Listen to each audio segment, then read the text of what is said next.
নমস্কার বন্ধুরা, আমার কুকিং চ্যানেলে আবারও সবাইকে স্বাগত। আজ আমি আপনাদের জন্য নিয়ে চলে এসেছি অনেক পুরনো দিনের একটা রান্না, মাছের মাথা দিয়ে কুমড়োর ডাঁটা চচ্চড়ি। এই রান্নাটা করার জন্য আমি প্রথমে কুমড়োর ডাঁটা নিয়ে নিয়েছি, আর নিয়েছি ঝিঙে, আলু আর বেগুন। এই রান্নাটা পুরনো দিনের হলেও খেতে কিন্তু দুর্দান্ত হয়। এই রান্নাটা দিয়েই পুরো ভাত শেষ হয়ে যাবে, এত সুন্দর হয় রান্নাটা। প্রথমে এই রান্নাটা করার জন্য আমি কুমড়োর ডাঁটাগুলো ভালো করে ছিলে পরিষ্কার করে লম্বা লম্বা করে কেটে নেব, ঝিঙেটাও কেটে নেব, আর আলু বেগুনটা লম্বা লম্বা করে কেটে নেব। সব সবজিগুলো কাটা হয়ে গেলে সবজিগুলো সব একসঙ্গে ধুয়ে নেব। সবজিটা একসঙ্গে রান্না হবে, তাই একসঙ্গে সব সবজি ভালো করে আমি ধুয়ে পরিষ্কার করে নেব। এই রান্নাটা করার জন্য আমি একটা মাছের মাথার হাফ অংশ নিয়ে নিয়েছি, সেটা ভালো করে লবণ হলুদ মাখিয়ে নেব। আমি এখানে কাতলা মাছের মাথা নিয়েছি, আপনারা চাইলে রুই মাছের বা যে কোনো পোনা মাছের মাথা এখানে ব্যবহার করতে পারেন।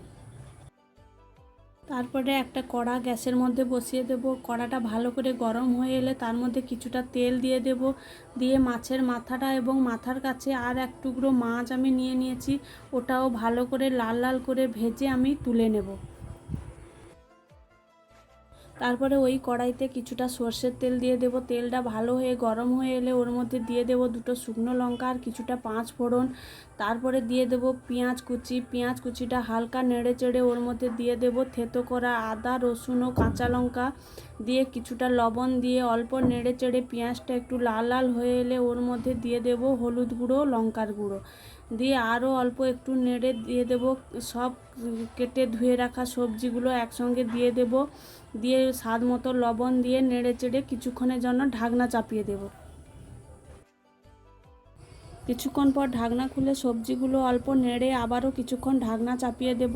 তারপরে আবার ঢাকনা খুলে ভেজে রাখা মাছের মাথাটা মিশিয়ে ভালো করে নেড়ে চেড়ে আবারও কিছুক্ষণের জন্য ঢাকনা দিয়ে দেব।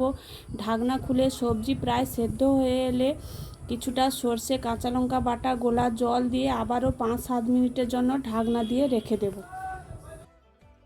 তারপর ঢাকনা খুলে উপর থেকে একটু চিনি ছড়িয়ে দেব। আপনারা না যদি চিনি পছন্দ করেন চিনি নাও দিতে পারেন, চিনি দিলে স্বাদটা দারুণ হয়। তারপরে চিনিটা ভালো করে মিশিয়ে নিয়ে উপর থেকে কয়েকটা চেরা কাঁচা লঙ্কা ও অল্প একটু কাঁচা সর্ষের তেল দিয়ে আবারও 1 মিনিটের মতো ঢাকনা দিয়ে রেখে দেব। ঢাকনা খুলে নামিয়ে নিলেই একদম রেডি হয়ে যাবে কুমড়ো ডাঁটা আর মাছের মাথা দিয়ে চচ্চড়ি। আপনারাও এইভাবে একবার বাড়িতে বানিয়ে দেখবেন, খেতে কতটা দারুণ লাগে। ভিডিওটি ভালো লেগে থাকলে আমার চ্যানেলটি সাবস্ক্রাইব করে দেবেন।